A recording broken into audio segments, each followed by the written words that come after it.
नमस्कार दोस्तों, MP study point के यूट्यूब चैनल में आपका स्वागत है। दोस्तों, नेपाल की ओर से एक बड़ी अपडेट निकल के आ रही है कि नेपाल के जो पीएम है केपी शर्मा ओली, उनकी कुर्सी अभी खतरे में चल रही है। केपी शर्मा ओली को प्रधानमंत्री के पद से भी इस्तीफा देना पड़ सकता है। तो वीडियो के अंत तक बने रहें और देखिए कि नेपाल में ओली सरकार का क्यों इतना विरोध हो रहा है।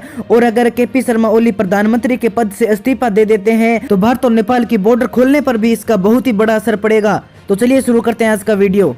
नेपाल में सत्तारूढ़ नेपाली कम्युनिस्ट पार्टी का संकट 10 दिनों के लिए फिलहाल तो टल गया है, लेकिन पार्टी के ज्यादातर नेता प्रधानमंत्री केपी शर्मा ओली के इस्तीफे की मांग कर रहे हैं।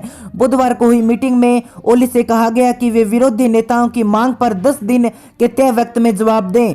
ओली इस मीटिंग में शामिल होना भी नहीं चाहते थे, लेकिन सीनियर लीडर पुष्प कमल उर्फ प्रचंड के दबाव के आगे वे मजबूर हो गए। इस बीच नेपाल के कुछ नेताओं ने एनसीपी की मीटिंग के पहले ओली की चीन की राजदूत हाउ याकी से 2 घंटे की मुलाकात पर सवाल उठाए। नेपाली कांग्रेस के एक नेता ने कहा कि यह बात समझ से परे है कि जब भी ओली पर संकट आता है तो वे चीन के दूतावास की तरफ क्यों देखते हैं, और इसी के चलते अब भारी दबाव में है ओली।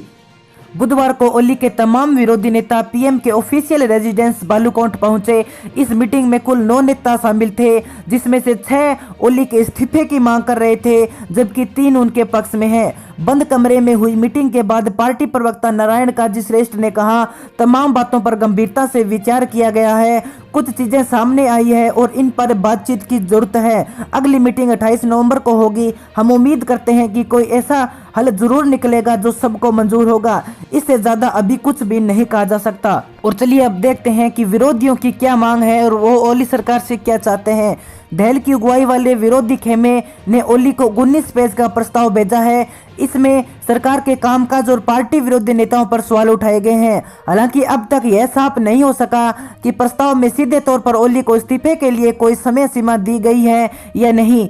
पार्टी के सीनियर लीडर माधव कुमार नेपाल ने कहा कि हमने पीएम से साफ कह दिया है कि वे 10 दिनों में तमाम बातों पर विचार करें और हमें बताए कि वो क्या करना चाहते हैं। हमारे पास तमाम विकल्प खुले हैं और यह 10 दिनों के बाद तय हो जाएगा कि केपी ओली प्रधानमंत्री के पद पर बने रहेंगे या फिर उनको इस्तीफा देना पड़ेगा। लेकिन अगर केपी ओली ने प्रधानमंत्री के पद से इस्तीफा दे दिया तो भारत और नेपाल बॉर्डर खोलने पर इसका क्या असर पड़ेगा, इस विषय में अब चर्चा करते हैं। तो दोस्तों, अगर ऐसी सिचुएशन बन जाए कि केपी ओली को प्रधानमंत्री के पद से इस्तीफा देना पड़ ही जाए तो भारत और नेपाल की बॉर्डर खोलने पर बहुत ही बड़ा असर पड़ सकता है, क्योंकि फिर ये एक देश की राजनीतिक उथल पुथल हो जाएगी और फिर से बॉर्डर लंबे समय के लिए सील हो सकती है।